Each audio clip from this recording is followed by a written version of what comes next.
कितनी मस्त और खूबसूरत लड़की थी सिया, जो भी देखता दीवाना हो जाता है। उसका बातें इतनी मीठी करती है कि लोग चिपक के रह जाते उससे। बात बात पर ठहाके लगाना और हर मुसीबत को चुटकियों में सुलझाना है उसे खूब आता था। अपनी इन्हीं सब विशेषताओं की वजह से पूरे कॉलेज में सबकी जुबान पर बस एक ही नाम था, सिया। सिया नया नया कॉलेज ज्वाइन किया था उसने, लेकिन बहुत जल्दी पॉपुलर हो गई थी। कितनी ही टैलेंटेड लड़कियों से घिरी रहती वो, लड़के उससे एक बात करने को तरसते। पहले ही कॉलेज के फंक्शन में मिस फ्रेशर का ताज उसके सिर पर सज गया था। जहां वो मिस फ्रेशर थी, वहीं वरुण मिस्टर फ्रेशर बना।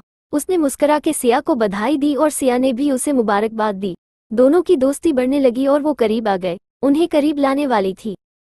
वरुण की चचेरी बहन अदिशा, जो साधारण फीचर्स वाली थी, एक चुलबुली सी लड़की थी जिसने ये महसूस कर लिया थी कि सिया की कमजोरी अच्छा संगीत है और उसका भाई वरुण बहुत अच्छा गायक है।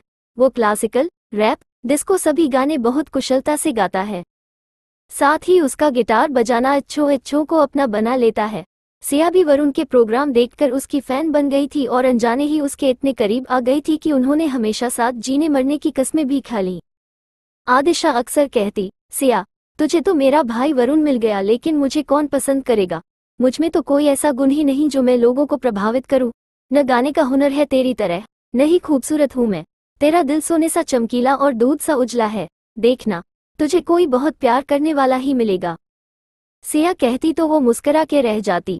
फिर कॉलेज स्पोर्ट्स डे में दूसरे कॉलेज की टीम्स आई थी। वरुण बहुत अच्छा फुटबॉल प्लेयर भी था। कई मैच उसने कॉलेज को अकेले अपने दम पर जिताए थे। वो अपनी टीम का हीरो था। सुना है गवर्नमेंट कॉलेज का कोई प्लेयर, शायद सुजीत नाम है उसका, बहुत कमाल खेलता है। उसे लोग मेसी कहते हैं अपनी टीम का। आदिशा ने बताया, हमारे वरुण के आगे सब भीगी बिल्ली बन जाते हैं, चाहे मेसी हो या रोनाल्डो। सिया ठहाका लगा के हंसी आदिशा की बात पर। निश्चित दिन उनका मैच हुआ। सुजीत बहुत ही हैंडसम और कुशल प्लेयर था। वो अपनी टीम का कैप्टन और गोलकीपर था। उसके गोल पर होते कोई गोल कर दे, ये लगभग असंभव था। इतना फुर्तीला, चौकन्ना और बादशाह झपट्टा फुटबॉल पर कि विरोधी खिलाड़ी भी उसकी प्रशंसा किए बिना न रह सके। सिया को तो शायद पहली बार कोई इतना पसंद आया था। क्या खिलाड़ी है, जितना हसीन दिखने में उतना ही गजब खेलने में। उसने ठंडी आह भरते हुए कहा। ए मिस, वरुण चहका, क्या इरादे हैं? तुमने किसी और को देखा तो आंखें फोड़ दूंगा। वो हंसते हुए बोला, न जानू, तुम्हारे सिवा अब कोई नहीं, लेकिन कसम से अगर पहले मिल गया होता तुम्हारी तो छुट्टी कर देती। ऐसा? उसने आंखें तरेरी और सिया खिलखिला दी। दूसरी तरफ अदिशा सुजीत पर अपना दिल हार चुकी थी। क्या खेलता है, क्या दिखता है, हाय मैं तो सच में मर मिटी इस पर। खेल खत्म होने के बाद दोनों टीम के प्लेयर्स ने हाथ मिलाया। वरुण ने सुजीत की खुलकर तारीफ की और ये माना कि वो बहुत अच्छा खेलता है। अदिशा ने सुजीत से ऑटोग्राफ लिया। वो मुस्कुराया, मैम, मैं इतना भी बड़ा प्लेयर नहीं कि आपको ऑटोग्राफ दूं। मेरे लिए तो आप इंडिया के सबसे बड़े प्लेयर हैं। बेबाकी से वो बोल पड़ी और सुजीत उसकी आंखों में देखकर मुस्कुरा दिया। वरुण ने बताया कि ये लड़की उसकी छोटी चचेरी बहन है तो सुजीत मुस्कुराया, फिर तो इनसे मुलाकात होती रहेगी। सुजीत को आदिशा की मासूमियत भग गई थी और वो तो उस पर फिदा थी ही। आदिशा सिया के पीछे लगी थी। तू तो बहुत स्मार्ट है, हर लड़का तेरे चक्कर में आ जाता है। कुछ टिप्स मुझे भी दे जिससे मैं सुजीत का ध्यान खुद की ओर खींच सकूं। सिया मुस्कुरा कर कहती, तेरे बस का ये रोग नहीं। सच पूछो तो वो बहुत सुंदर लड़की डिजर्व करता है। तू बुरा मत मानना, पर वो तेरे से नहीं पिटेगा। बेचारी आदिशा अपना सा मुंह लेकर चुप रह गई। उसे लगा, ये गलत तो नहीं कह रही, मैं हूं ही साधारण, लेकिन होनी तो होकर ही रहती है। सुजीत वरुण से मिलने आता और आदिशा से जरूर मिलता। उसे वो बहुत सीधी और मासूम लगी और एक दिन उसने वरुण के साथ जाकर उसके चाचा जी से आदिशा का हाथ मांग लिया। बहुत जल्दी कॉलेज खत्म होते ही उनकी खिलाड़ी कोटे से बढ़िया जॉब लग गई और वरुण और सिया, आदिशा और सुजीत विवाह बंधन में बंध गए। सिया को हमेशा ही आदिशा से एक डाह रहती कि ये इतनी साधारण है और उसे इतना खूबसूरत दूल्हा मिला है, जबकि मैं सुंदरी हूँ, इतनी रूपसी हूँ, और मुझे वरुण मिला। पर घर गृहस्थी में फंसकर वो धीरे धीरे ये सब भूलने लगी। समय के चलते सिया और वरुण एक प्यारे से बेटे के माँ बाप बन गए। उनका बेटा रेहान बड़ी प्यारी बातें करता है और उसकी बुआ फूफा की वो आंखों का तारा था। दरअसल सुजीत और आदिशा के कोई बेबी नहीं हुआ था और उन दोनों को ही बच्चों से बहुत प्यार था। उन्होंने हर जगह जाकर मन्नत मांगी, दुआएं की, पर भगवान को उन्हें इस खुशी से नहीं नवाजना था शायद। वो दोनों रेहान को ही अपने बच्चे जैसा प्यार देते, उसके लिए महंगे खिलौने लाते, काफी वक्त उनके घर ही गुजारते। सुजीत के यूं आसपास रहने से सिया भी खुश रहती। कहीं बहुत गहरे में उसे एक अनजान खुशी मिलती दिल में। सुजीत ने अदिशा से शादी की जो उसे एक बच्चा भी न दे पाई। उसे लगता कि कभी न कभी उसका दिल अपनी पत्नी से भर ही जाएगा। इसी वजह से, लेकिन सुजीत अपनी पत्नी से बहुत प्यार करता था।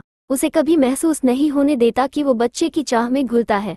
अदिशा उससे कहती, तुम दूसरी शादी कर लो, तुम्हें बच्चों का कितना शौक है, और वो उससे नाराज हो जाता। कहा न, तुम ही मेरे लिए मेरा बच्चा हो, वो उसे दुलारता हुआ कहता।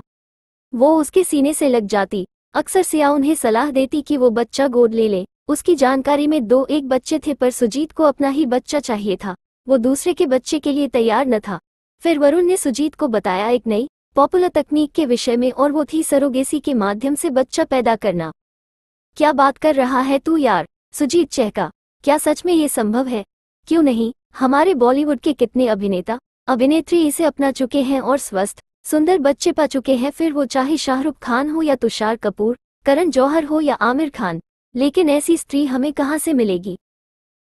फिर बच्चे में हम अपने संस्कार कैसे डालेंगे? वो उलझन से बोला।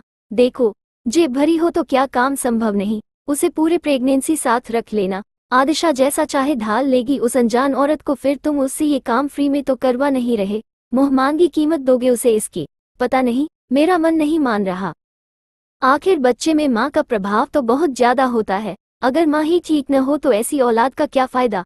सुजीत खुद को तैयार नहीं कर पा रहा था इस बात के लिए। मतलब तुम चाहते हो कि इस काम के लिए कोई जानकर लेडी हो? अब ऐसे भी कहाँ मिलेगी? ज्यादा सोचो मत और मेरी बहन को ये खुशी दे दो। सुजीत, तुम तो खुद उसे बहुत प्यार करते हो, शायद इसीलिए मैं तैयार जिन किसी ऐरी गैरी लड़की से ये काम करवाने के लिए। सुजीत बोला और चल दिया घर की तरफ। घर पहुंचते ही अदिशा उसके पास आई। कोई मिला इस काम के लिए? मैं बहुत एक्साइटेड हूँ, कब माँ बन पाऊंगी मैं भी इस काम के बाद। तुम्हें क्या हो गया है अदिशा? कोई औरत मेरे करीब रहेगी तुम बर्दाश्त कर लोगी? सुजीत भावुक होता बोला। लेकिन इसमें औरत तुम्हारे करीब क्यों आएगी? वो काम तो डॉक्टर कर लेंगे। कई केसेज में तो वो औरत उसका चेहरा भी नहीं देखती जिसका अंश अपनी कोख में पालती है। बहुत जानकारी हासिल कर रखी है तुमने। क्या बात है? तुम नहीं मानोगे। अदिशा रुआंसी हो गई। प्लीज रो मत, मैं कुछ सोचता हूँ। सुजीत सोचने लगा था। उसे सोच में पड़ा देखकर सिया बोल पड़ी, अगर तुम्हें आपत्ति न हो तो क्या ये काम मैं करूँ? तुम पागल हो गई हो सिया? वरुण कभी तैयार नहीं होगा इस काम के लिए। फिर मैं इतनी भी स्वार्थी नहीं।